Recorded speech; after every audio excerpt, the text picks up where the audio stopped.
Undang-Undang Dasar Negara Kesatuan Republik Indonesia 5 Juli 1959 hingga 19 Oktober 1999 mengacu pada periode di mana Indonesia menggunakan Undang-Undang Dasar Negara Republik Indonesia 1945 atau biasa disingkat dengan UUD 1945 yang diterapkan kembali setelah Presiden Soekarno mengeluarkan Dekret Presiden 5 Juli 1959.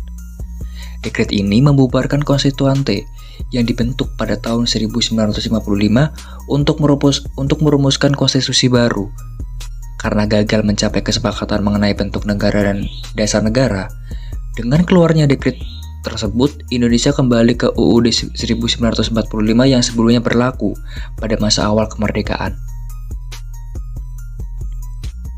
Lantas, bagaimana penerapan UUD 1945 dalam periode 1959 hingga 1999? Mari kita bahas.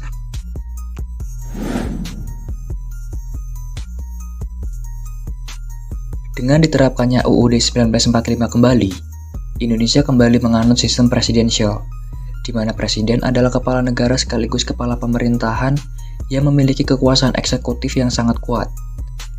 Sistem ini mengatur hubungan yang lebih terpusat pada presiden, yang memiliki kewenangan luas dalam mengambil kebijakan pemerintahan.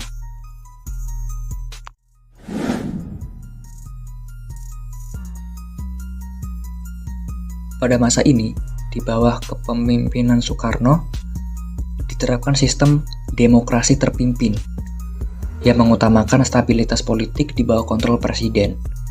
Konstitusi yang digunakan tetap UUD 1945.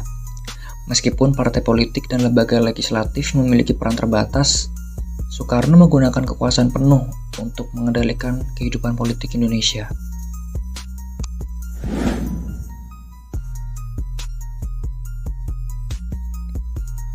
Setelah peristiwa G30 SPKI 1965, Soeharto mengambil alih kekuasaan dan membentuk Orde Baru. Pada masa ini, meskipun UUD 1945 tetap digunakan, sistem pemerintahan semakin otoriter dengan pengendalian yang kuat dari presiden.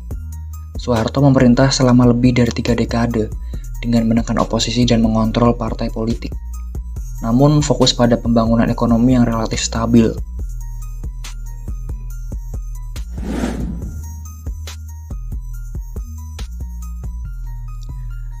Pada 1998, Indonesia mengalami reformasi besar yang dipicu oleh krisis ekonomi dan ketidakpuasan terhadap pemerintahan Orde Baru. Setelah mundurnya Soeharto, Indonesia memulai era baru dengan amandemen UUD 1945 yang dimulai pada 19 Oktober 1999. Amandemen ini membawa perubahan besar dalam sistem politik Indonesia, seperti memperkuat peran lembaga legislatif, menjamin hak asasi manusia, dan menciptakan sistem pemerintahan yang lebih demokratis dengan memisahkan kekuasaan yang jelas antara eksekutif, legislatif, dan yudikatif.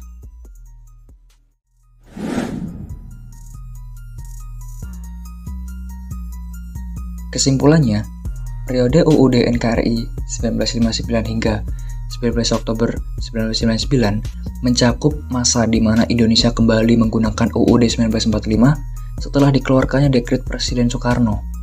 Masa ini didominasi oleh pemerintahan yang sangat otoriter, baik di bawah Soekarno dengan sistem demokrasi terpimpin, maupun di bawah Soeharto dengan Orde Baru. Setelah reformasi 1998, Indonesia memulai proses perubahan dengan amandemen konstitusi untuk menciptakan sistem yang lebih demokratis dan memperkuat prinsip checks and balances dalam pemerintahan.